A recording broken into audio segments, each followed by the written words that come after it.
Hey everybody, it's Anjanette from AJ's Personal Touch. How you doing? Hope y'all had a good day. Sorry I'm sitting here in semi-darkness, but I have had a pretty bad migraine today. Once I woke up a little bit ago, um, the reason I woke up around 8 o'clock tonight, 2 hours ago, is because I had my appointment in Chicago this morning. We had to leave at 5 o'clock in the morning. We made it there an hour early. We're supposed to be there at 8:45. We got there at 7:45. Um, this doctor is very good at seeing us early if we get there early, which was good. We were out of my appointment, I think, either at 8:45 or right before. So we didn't have to sit there and wait the whole entire time and then do the whole entire appointment after 8:45, which was nice. Got back on the road to come home because it was a 4 hour drive there and back. Well, another 4 hour on the way back. Came home and my husband and I were both exhausted, laid down, and I thought I would sleep till like 5, and I slept until 8 and woke up with just a horrendous migraine. And also, I kept feeling things falling asleep in my sleep on my body. If that makes sense. Like my arm fell asleep and my hand fell asleep and one of my legs fell asleep and then I could hardly move. I don't know if your trunk can fall asleep, but it felt like somewhere in the middle had fallen asleep as well.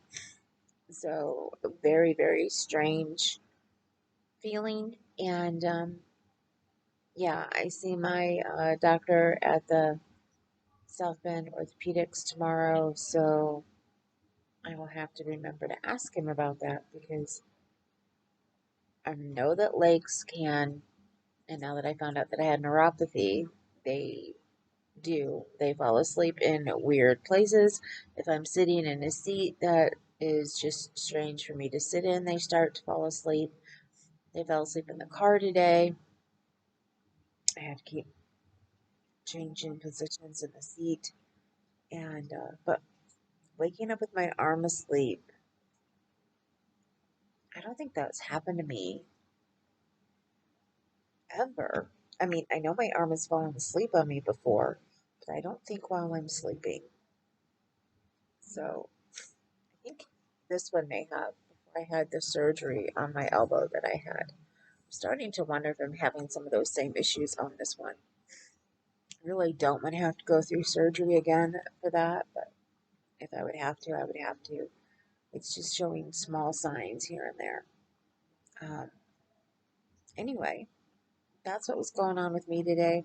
I didn't get any video on the way there or the way back, which I guess is okay because my mind could not handle editing them together right now. I did work on this cowl, which I want to get done because the person I'm giving it to, I should be seeing tomorrow. And I doubt I will see her again before Christmas. So, right there. I figure I need to put about 2 more rows on, one regular row and then the ending row. So I'm going to do that real quick before I go to bed, tie in the ends, sew in the ends, not tie in the ends. And yeah, I'm not staying up extra long tonight. I may open the chat just to chat to my friends I haven't seen for a couple days, and if anybody else wants to come in, but I am not going to stay on super late.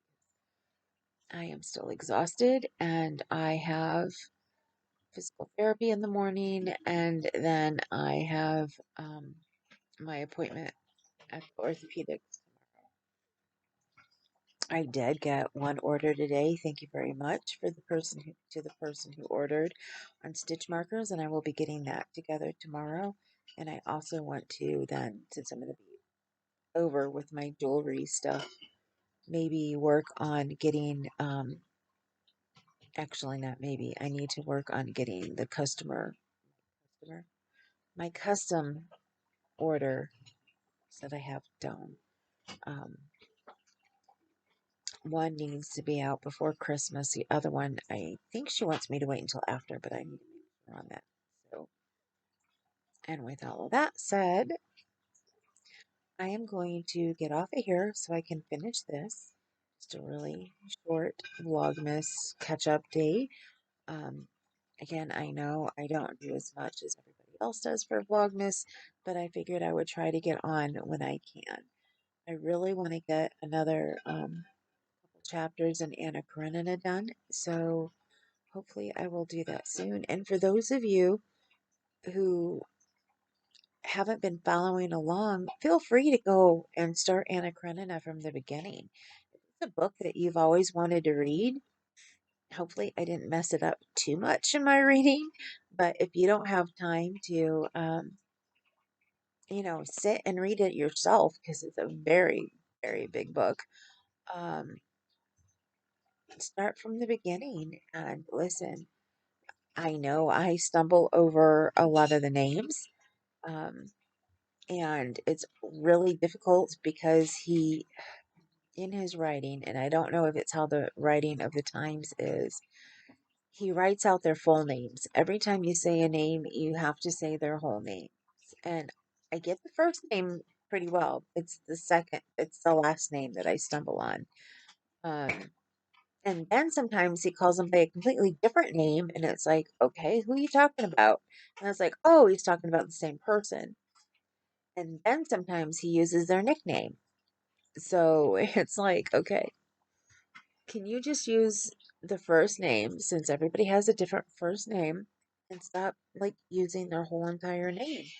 But I don't know if things were like back when Tolstoy was writing, if everything, that's how you write. It was by writing their first and last names. And then I don't know if it was done in translation. I don't know, but because everybody language overseas is written different. And in not overseas, I shouldn't say foreign languages, most of them, and we all learn this in school because we have to take a foreign language. But the way sentences are formed are different, I think, everywhere except for here. I'm not positive on that, but it seems to be. So some of these sentences are written backwards, and then I start to read it, and then I go back and reread it because, oh, this is what they meant. And when I reread it, then it makes more sense. So, yeah, my one of my best friends is listening to it because she really, really wanted, to watch it and read the book, and she was like, yeah, you stumble some, but it's still good. So I've had her promise me that if there's ever one that comes out terrible, to let me know, and I will go back and I will take it off and I'll just redo it. So she has been completely enjoying it. So I hope that you guys do too. And it's a pretty good story. I mean, it's been dubbed the world's best love story. So yeah, that's one of the main reasons why I got it and wanted to read it. I know I've wanted to read it like I don't know about since high school, but I know since I was in college, I really wanted to read it. So now I am. I got it for my last hospital stay when I was having surgery, and I knew I was going to be in the hospital for a couple days. I got it thinking that I would read it then, and I was hurting too much. I didn't get any reading done. I thought I'd come home and start reading it. I did. I remember opening it, but I never finished it. I think I know I looked into the possibility of watching the movie, and I don't think I ever watched it. So, because I don't remember this story, so I must not have. But you know how they have to shorten everything. Who knows? Maybe it was shortened so much that I didn't recognize it. I don't know, but um, yeah, I'm completely enthralled, and I loved reading it with you guys. And I start missing the chapters just as much as I figure those who are following along do when I get sick and I can't do it as many times as I would like to. I want to get back to reading twice a week. So that is what I'm striving for. And I already think I know what my pledge is going to be for next year. This year was to try not to buy more yarn for my stash. And I've actually been doing pretty good at that. Let me re-explain that. Um, Not just no yarn, but I get my knit crate every month, so that was allowable. Um, and since I do custom crochet for hire, if somebody wanted something and I didn't have the yarn, that also is allowable. And then when it comes to presents that I'm making, um, like there's an amigurumi I want to make my daughter's fiance, and I had to get a special color for. Now, I still may not get that one done for Christmas because it is a very involved amigurumi. And I have other things that I've been working on that for a long time that I really need to get done that I want done for Christmas. So I'm trying to find something simpler to make for him for Christmas. And if I end up having time, then I'll make it. Um, we'll see. So, I don't know if you can see. Kalua has joined us. She's nuzzling up to her mama. Her mama's not feeling good. She slept with me the whole entire time, I think, when I was sleeping. I never felt her get off. So I do believe she laid with me here the whole entire time I slept when I got home today. She always misses me when we are gone in Indy for the day. She's been missing me a little bit more here because with the two Fosters that we got, when I sleep in my big bed, um, the one, Charcoal, he tends to get in there and plop down next to me before Kalua has a chance. And sometimes, for whatever reason, and she's done this even before the Fosters were here, doesn't like going in the room with me and sleeping in there, or she will wait until morning and then get up with me to snuggle. And it's like right when I need to get up. It's like, honey, mom has no snuggle time left. I got to get up now for the day. If you would have come in when I asked you to, that, would have been different. So, yeah, I've been trying to give her some extra loving because she's feeling a bit out of it and jealous of the other ones. But then I'm also upset with her because when she gets jealous of the other ones, she goes after them. And she's been going after them basically from the first day they came in, but things had gotten better and she had stopped and she wasn't really chasing after them as much. And they both have started to get a backbone and they've been, around her a little better. Charcoal's more scared of Halford because Halford used to chase him too, and now he stopped and he just wants to play with him. But Charcoal doesn't know that. He doesn't know that Halford has changed and just wants to play with him. So it's a everyday something around here with the cats.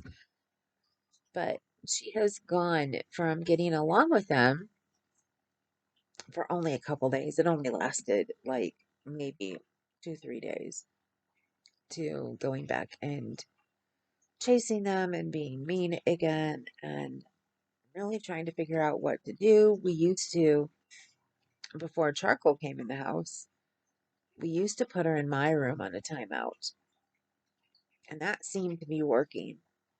But now there's always a cat hiding in my room somewhere. Either Charcoal or Halford is in there, or, there's neither of our rooms is empty so that we can put her in one of the rooms and close the door. So, not quite sure. Thinking of maybe putting her in the bathroom, but right now we don't really want to do that with, stuff that we need to do in there. So, yeah, I don't know. Hopefully she stops here soon. It was nice when she wasn't chasing them for those couple days and when they were getting along better. Halford actually, not Halford. I do this all the time. I mix up their names. Charcoal was actually coming out here every once in a while, but he has stopped coming out. And I think one of the reasons for that, and you can't see, I don't want to show you my mess over here, so I'm not going to turn this to show you. But right next to me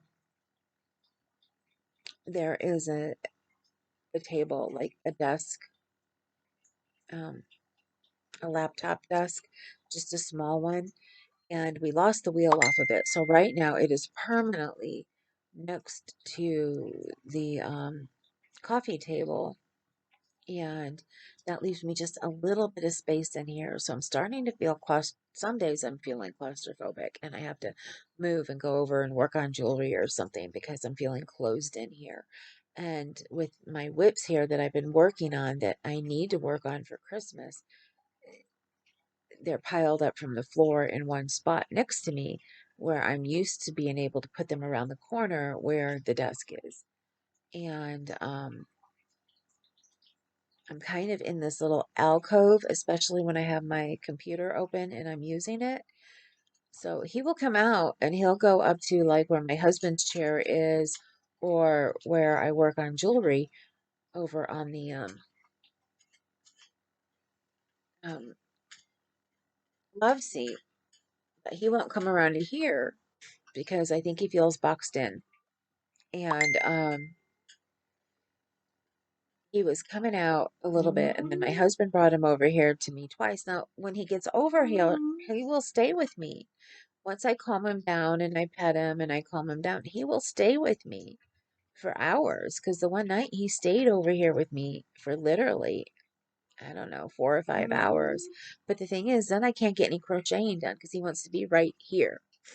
And Kahlua is a shorter haired cat. He's Halford and Charcoal, which is why I think I always call them each other's names, are longer haired cats. And he's also just, I think, longer than Kahlua is because when he is sitting up here on me, I can't get any work done. I can't work over him. But also, it's because he's so lovey dovey affectionate. Kahlua can get up here and lay, and she's content to just lay here unless she wants petted. If she wants petted, she will nudge me, do everything until I stop doing what I'm doing and sit and pat her and do nothing but pet her with both hands for a while. But Charcoal wants completely rubbed and petted, and the whole entire time he's up here with me, no matter if it's a couple minutes to hours. So I don't get any crocheting done. So I haven't been bringing him out here right now with all the work I have to get done before Christmas.